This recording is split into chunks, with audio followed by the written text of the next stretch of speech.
Hello, আমি আবার আসলাম আপনাদেরকে আমার কিছু কথা শেয়ার করার ছিল। আমি ফেসবুকে ভিডিও দেওয়ার পর দেখলাম যে অনেকেই অনেক প্রশ্ন করছেন, নানা ধরনের মন্তব্য করছেন, আমার কথা হয়তো বিশ্বাস করছেন না। অনেকের একটা প্রশ্ন ছিল যে আসলে আমি দেশে আছি বা আসলে দুবাই যাইনি। আমি একটু খুলেই বলি, কারণ এই 15-20 দিন পরে যেহেতু আমি বলছি, আমি দুবাইয়ের শারজাতে আছি। এখন আমি দুবাই আসলাম কিভাবে সেটাও বলি। আমার একটা ক্লোজ ছোট ভাই আছে, খুব কাছের। তার নাম হচ্ছে কাউসার মোল্লা, তার বাবার নাম হচ্ছে ইয়াসিন মোল্লা। তো এই কাউসার মোল্লা আমার খুবই ভালো একটা ছোট ভাই, সে আমাকে সবসময় হেল্প করে। তার ওখানে আমি ছিলাম এক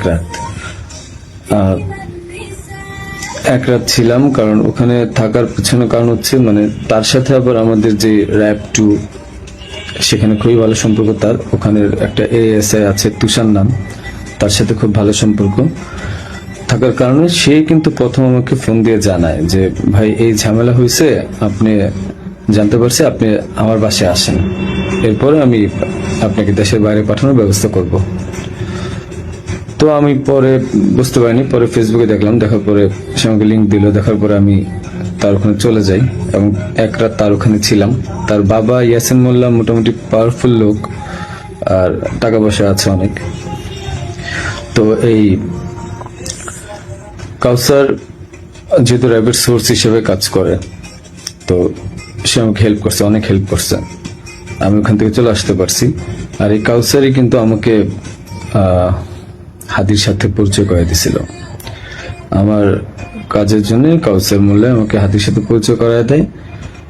আমি তার নামটা কেন বললাম, কারণ আমার তাকে সন্দেহ হয়েছে। সে আমাকে দেশ থেকে করছে, সেভ করছে, সবকিছু করছে। যেহেতু কাজটা আমি করি নাই, সে জানতো যে আমি কখন হাদির কাছে যাই, কি করি না করি, সবই জানতো, কারণ আমার কাজের জন্য আমি যাচ্ছিলাম, সে জানতো। যেহেতু সে আমাকে পরিচয় করেছে, তাকে আমি, সে নিজেকে এখন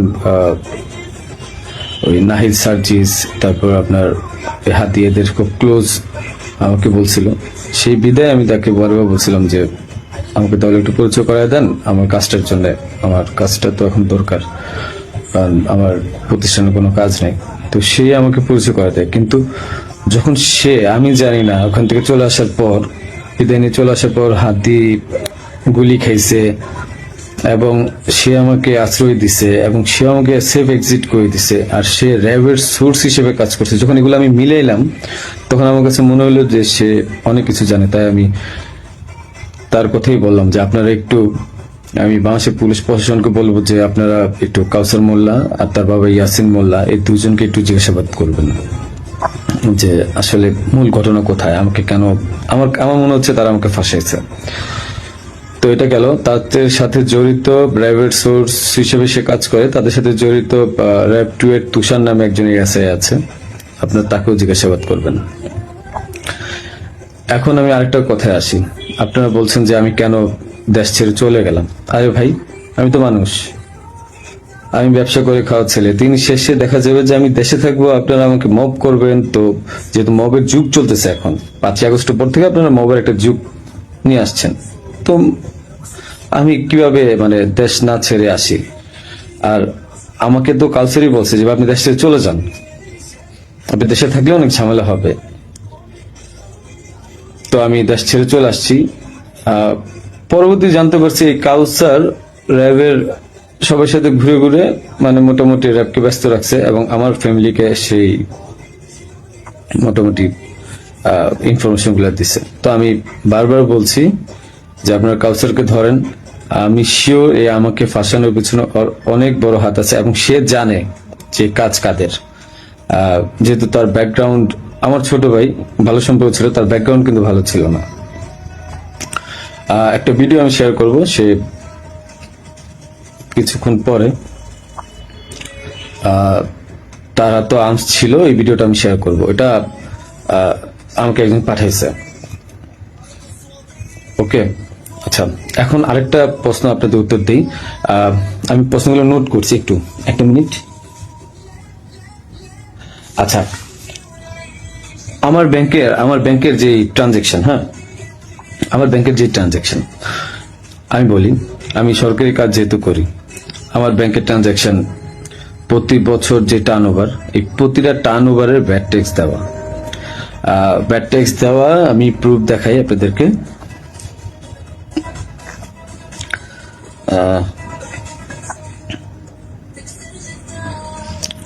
প্রতিটারই ভ্যাট ট্যাক্স দেওয়া। অ্যান্ড আমি ব্যবসা করি 2010 সাল থেকে, তো আমি ট্যাক্স দেওয়া শুরু করেছি মেবি 14 সাল থেকে। হ্যাঁ, তো সব কাগজগুলো নাই, একটা দুটা বছরের খুঁজে পাইছি। এই যে দেখেন, 2022 সালে আমার 21 লাখ টাকা ট্যাক্স দেওয়া ছিল, এবং 2023 সালে আমার 66 লাখ টাকা, এবং এই বছর কিন্তু আমি 9 লাখ টাকা, ব্যবসা এত ভালো ছিল না, 9 লাখ টাকা আমি ট্যাক্স দিয়েছি। ঠিক আছে, আপনাদের আরো কিছু প্রশ্নের উত্তর দেবো আমি। যে আপনারা বলছেন যে আসলে হাদি টাকা নেয় না, হাদি অনেক ভালো মানুষ। আমার যে 65 লাখ টাকা আপনারা বলছেন বাজেয়াপ্ত করবেন, এই 65 লাখ টাকা আমার দুইটা আইটি কোম্পানি থেকে আমাকে দেওয়া হয়েছে, এবং এটা পে অর্ডারের মাধ্যমে দেওয়া হয়েছে। আপনারা এগুলা আপনাদের যেই সিআইডি আছে তাদেরকে বলেন খুঁজে বের করতে। এটা আমার কামাই করা টাকা, তাদের সাথে আমার ব্যবসায়িক ডিল ছিল, বিধায় এই টাকা তা আমাকে দিছে। আর এখন ওই টাকাটা আমি এফডিআর করে দিছিলাম আমার বাবুর জন্য, আমার ওয়াইফের নামে। ওই টাকাটা আপনারা বাজেয়াপ্ত করতে যাচ্ছেন, করেন, সমস্যা নাই। হাদিকে আমি 5 লাখ টাকা দিয়েছি, তার প্রমাণ হচ্ছে হাদি যখন আমার কাছে টাকা চায়, ঠিক এই টাকার উপরে আমি 5 লাখ টাকা লোন নিয়েছি ব্যাংক থেকে। আমার কাছে যদি ভাই 127 কোটি 218 কোটি টাকা থাকতো, তাহলে আমি কি লোন নিতে যেতাম? আমাকে খুব মিথ্যাভাবে ফাঁসানো হয়েছে। আমি এগুলোর সাথে জড়িত না, বাবা মা জড়িত না। ওখানে আপনি এনআরবিসিতে খবর নিবেন আপনারা, যে আমি 5 লাখ টাকা লোন নিয়েছি, এবং লোন নিয়ে এই টাকা আমি হাদিকে দিয়েছি। কারণ সে আমাকে বলছিল যে ইসের ছাড়া, মানে অ্যাডভান্স ছাড়া সে কাজ করতে পারবে না। আরেকটা কথা, আপনারা বলতেছেন যে জাবের এত ভালো মানুষ, খুব ভালো মানুষ, মহৎ মানুষ, তারা টাকা নেয় না। জাবেরকে জিজ্ঞাসা করবেন, জাবেরকে ধরে এনে জিজ্ঞাসা করবেন যে এই গেঞ্জি বানায় দেওয়ার জন্য, 250 গেঞ্জি বানানোর জন্য কাকে বারবার ফোন দিছে, কার কাছে বারবার টাকা চাইছে। আমি ফয়সাল, আমার কাছে বারবার টাকা চাইছে ওরা। আর তাদেরকে, জাবেরকে আমি প্রথম 10,000 না 5,000 টাকা দিছি, সে বলছে ভাই হাদিয়া দিছে, যে নেন ফয়সাল ভাই। এত সৎ লোক আপনারা, আমাকে যে মিথ্যায় ফাঁসাচ্ছেন। আমি গেছি ভাই কাজের জন্য, বানায় দিচ্ছেন খুনি। আর আপনারা বলতেছেন যে তোমার বাবা মা বলছে, তোমার মা বলছে, তোমার বোন বলছে, তোমার বউ বলছে, তোমার উমুক এক মাইয়ারা বানায় দিলেন আমার বান্ধবী, যে উমুকে বলছে, যে সবাই বলছে যে তুমি এগুলোর সাথে জড়িত। হ্যাঁ, আমি পাগল তো, যে আমি মানুষ মার্ডার করে আমি আমার বাসায় যাব, আমি মানুষ মার্ডার করে আমি আমার বাসায় যাব, যেন আমার 14 গোষ্ঠী ধরতে পারে। মানে আমি এত বড় বোকা, এত বড় পাগল? হ্যাঁ, মানে এটা তো মানুষের কমন সেন্স। আমি কেন বাসায় যাব? আমি একটা মানুষের মার্ডার করছি, আমি তো সোজা এক্সিট নিব, আমি কেন বাসায় যাব? তারপরে যে আপনারা বলতেছেন যে আমার মা বলছে, বাবা বলছে। আরে ভাই, আমি জেলখানায় খবর নিছি তাদের ওখানে যাওয়ার পর। আমি আমার আত্মীয় স্বজন থেকে জেলখানায় খবর নিছি যে আসলে কি হয়েছে। আমার ওয়াইফ বলছে, আমার বাবা মা সেম একই কথা বলছে, যে তাদেরকে বলা হয়েছে বারবার যে রিমান্ডে যদি 164 না দেন, তাহলে আমরা আবার আপনাদেরকে রিমান্ড আনবো, এবং তখন কিন্তু আমরা টর্চার করব। তাহলে কি করবো যারা জীবনে কোনোদিন প্রথম জেলখানায় গেছে? কি মানে এগুলো কি আপনারা কি পাইছেন? যে আমি ওরা মার্ডার করছি, প্রমাণ কোথায় আপনাদের কাছে যে আমি ওকে মার্ডার করছি? আপনারা কালচারকে ধরেন। সে আমাকে কেন সেফ এক্সিটের ব্যবস্থা করে দিচ্ছে? সে কেন বারবার আমাকে হেল্প করছে? কেন আমার সাথে হাতের সাথে পরিচয় করে দিচ্ছে? He knows everything. তারপরে যে ব্যাড ট্যাক্স টাকা একটা প্রমাণ দেখেন তো কোথা থেকে টাকা ঢুকছে। আর ভাই আমার কামানো 65 লাখ টাকা আপনার বাজেয়াপ্ত করে দিচ্ছেন। কেউ আমাকে টাকা দিছে? আমি ব্যবসা করে খাওয়াচ্ছি। আপনারা বারবার আমি বলতেছি আপনাদেরকে যে এখানের সাথে আমি জড়িত না, একটা পর একটা মিথ্যা ব্লেম দিচ্ছেন, যে কমেন্টের পর কমেন্ট গালাগালি করতেছেন, যা মন চাই করতেছেন।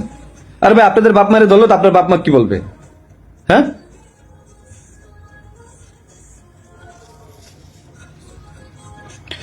যে আপনাকে জিজ্ঞাসা করেন যে গেঞ্জি কার কাছ থেকে বাঁধিয়েছে, পতাকা কার কাছ থেকে বাঁধতে চাইছে, জিজ্ঞাসা করেন।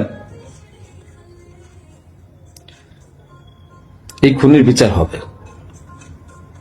আমাকে ফাঁসানোর চেষ্টা করছেন, করেন, কি করবেন? শাস্তি দিবেন, দেন। বাপ মাকে তারা তো কিছু করে নাই। হ্যাঁ, পুলিশ সব জানে।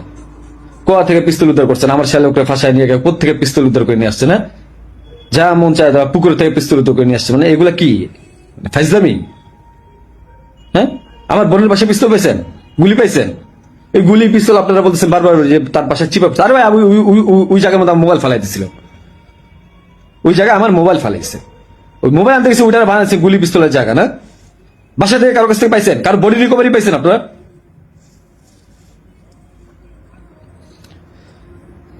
আপনি এদেরকে ধরেন, অনেক কিছু জানতে পারবেন। হাদির সাথে লাস্ট আমার একবার কথা হয়েছিল যে একটা বিষয় নিয়ে, যে ও মানে যখন ওই যে সাদিক কায়েম মেবি জামাত থেকে ও খুব আপসেট ছিল, যেহেতু ও জামাতের প্রোডাক্ট। আমাকে বারবার বলতেছিল যে ভাই আমার খুব মনে হয় কষ্ট হয়ে যাবে। আমি ওরা বলছিলাম ফাইজলামি করে যে মির্জা আব্বাস ভাই তো খুবই ভালো মানুষ, ওনার কাছে যান, উনি আসলেই ভালো মানুষ, ভাই তো ভালো মানুষ। হাদি নিজেও বলছে যে মির্জা আব্বাস ভাইয়ের কাছে যান, উনি ভালো মানুষ, ওনার কাছ থেকে আপনি যা 2-4 কোটি টাকা নিয়ে আপনি নির্বাচনটা বাদ দিয়ে দেন। এটা আমি একবার ফাইজলাম করতেই বলছি। তো বলছে ভালো তো, ভাই যদি টাকা দেয় তাহলে তার নির্বাচন করা লাগবে না। তো হাদির মুখে শোনা মির্জা আব্বাস ভালো লোক মানুষ, মির্জা আব্বাসের মতো লোক এই কাজ করতে পারে না। যারা করতে পারে তাদেরকে জিজ্ঞাসা করেন। ইসলামের একটা সীমা থাকা উচিত। জামাত শিবিরকে ধরেন,